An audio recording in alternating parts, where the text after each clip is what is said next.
If you're a digital nomad, one big question you might have is where do you have to pay your taxes, or do you have to pay taxes anywhere? Most digital nomads probably do one of two things. They either simply don't report their income anywhere and don't pay taxes in any country, which is most likely illegal unless you do things properly, which we'll talk about in this video. And the other thing they probably do is they simply keep paying taxes to their high tax home country like Germany, UK, France, Canada, or wherever they left from, which in most cases is simply moronic. You don't actually have to pay taxes to your home country if you don't live there and if it's not your permanent home. But in many cases, you still need to actually do something first to become non-resident in that country. And we'll talk about how to do that in this video. So in this video, I will give you a full guide on taxes for digital nomads, so you know exactly what to do. And I will make this as easy for you to understand as possible, even if you know nothing about taxes. My name is Thomas, and on this channel, I help online entrepreneurs,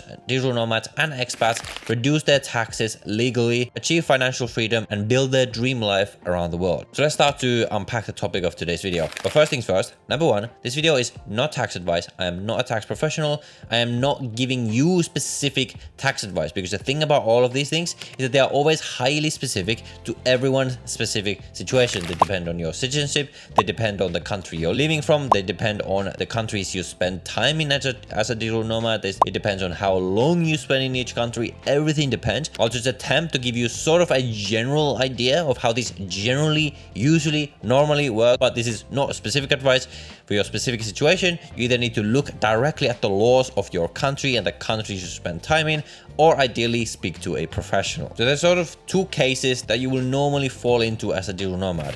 Case number one is that you need a tax residency, and case number two is that you don't need a tax residency. So first of all, what is tax residency?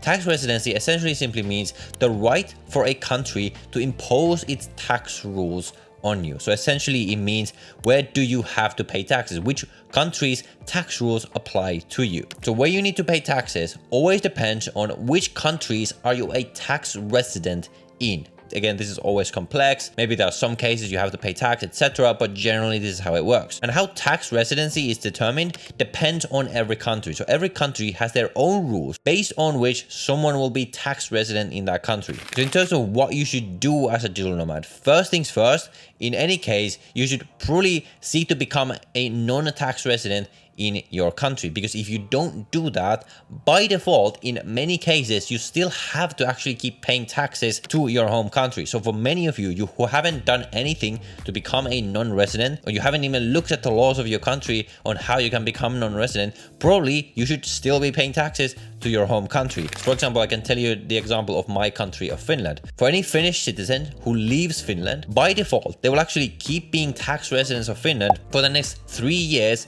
since they leave the country, unless they specifically apply to be fully non-resident, where you basically have to show that you have no ties to the country. Like I have to show and prove that I don't own an apartment there, I don't have kids there, I don't have like what they constitute ties to the country. As long as I showed that and I proved all of that, and I then applied to be treated as a non-resident from the moment when I left, after that, they approved it, and now I'm officially a non-resident of Finland. But unless I did that, unless I actually applied for it, I would have actually had to keep paying taxes to Finland, which would have been absolutely dumb of me to do. And many of the countries, especially if you're leaving your country of citizenship, they're going to have these more stringent tests for their citizens for them to actually allow them to be non-resident. And on this channel, I've covered a few countries. Specifically, I've covered the UK a lot, because the country that I most recently left in the West was the UK. So I have a full guide on how to become a non-resident in the UK. But we want to first of all look at the laws of your country on how to become a non-resident and make sure you become a non-resident. So here's where we get to the sort of two cases on essentially what you have to do next. Case number one is if you need a tax residence somewhere. So your country might specify that for them to allow you to become a non-resident in your country of citizenship, you need to be able to show a tax residence somewhere else. I believe the UK is like that. I think Australia is like that, and they are very strict about that as well. Unless you can show that you have a tax residence somewhere else, they will essentially by default still consider you a tax resident there. So if you're living in one place full time, then this will be obvious. This will simply become the place where you're moving to. But if you're nomading around, then essentially you want to pick one of the places where you want to spend time and make that sort of your official main home. And then again, you need to now look at the laws of that place on how long do you need to spend there and what conditions do you need to meet to become a tax resident in that country. And probably you want to choose that country to be such that it's not a very high tax place if your goal is to save on taxes. The one that often makes the most sense is the United Arab Emirates, specifically the city of Dubai. Why does it make sense? Well, first of all, you only need to spend 90 days in the country to get official tax residency in the UAE. The UAE also makes sense because it's easy to set up a company there, so you can simply set up your company there and have that being your main business that you operate around the world. And then via that company, you can easily get a residence permit in the country, so you're actually allowed to move there, because that's obviously a big thing to consider. You might want to move to some country, but if you don't have a good residency option that allows you to move there and legally live there, then you simply can't do that, obviously. So the UAE also makes it easy for you to get residency there. And thirdly, obviously, it's a low tax place. It has 0% personal income tax and 9 or 0% corporate tax, where the way it works is that 9% corporate tax, which was just introduced, by default applies to every business now, yes, including free zone businesses. However, small businesses are exempted from it. So a small business is defined as a business that earns less than 3 million dirhams, the local currency, in any given year. So that's around $816,000 a year. But even at 9%, this is still one of the lowest corporate tax rates you will pay anywhere. And on the topic of Dubai, on this channel, I have a bunch of videos about specifically